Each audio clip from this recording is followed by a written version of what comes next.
वीरमहाराजपुर block Odisha Adarsh Vidyalaya रथपुर एवं सरकारी उच्च प्राथमिक विद्यालय टांगरसाई को आकस्मिक भाव में परिदर्शन करिसेंती ओडिशा सरकार अर्थ विभाग स्वतंत्र सचिव तथा सुवर्णपुर जिला नोडाल ऑफिसर श्रीमती जामिनी षडंगी। सुवर्णपुर जिलार विभिन्न कार्यक्रम समीक्षा करने ओडिशा सरकार द्वारा अर्थ विभाग स्वतंत्र सचिव तथा ओडिशा आदर्श विद्यालय राज्य प्रकल्प निर्देशक श्रीमती जामिनी षडंगी को दायित्व प्रदान करा जायछि।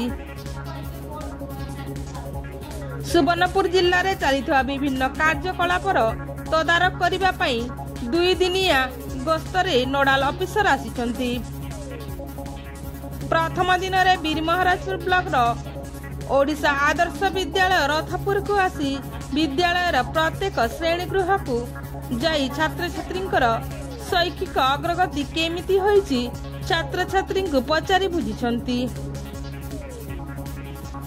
छात्र छात्री मानकु तांकर भविष्यतर लक्ष्य विद्यालय चलता पाठपढ़ा तांकर विषय भित्तिक ज्ञान शिक्षक शिक्षयित्री शिक्षादान विद्यालय थिबा विभिन्न शैक्षिक सुविधा एवं असुविधा उपरे पचारि बुझिछंती।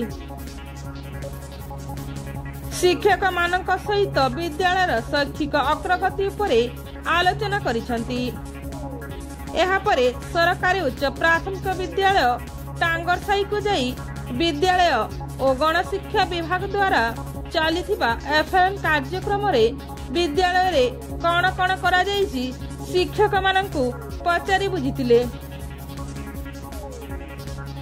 एफएलएन रो विभिन्न मटेरियल्स को देखिथिले।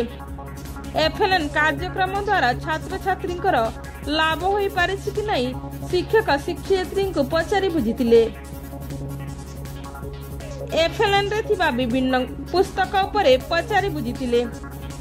एहा परे पंचसखा शिक्षा सेतु रे केते अर्थ प्रदान करा जायछि एवं तार विनियोग रे विद्यालय रे कौन कौन करा जायछि पचारि बुझितिले। विद्यालय रो परिवेश एवं शौचालय रो परिष्कार परिच्छन्नता को मध्य तदारख करथिले। एहा परे ब्लॉक रो अन्यान्य कार्यक्रम को तदारख करिबा पई जायथिले।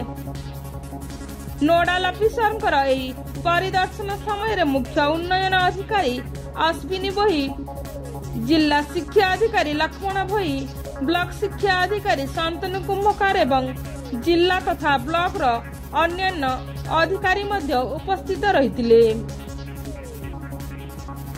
ब्यूरो रिपोर्ट तनुषण टीवी।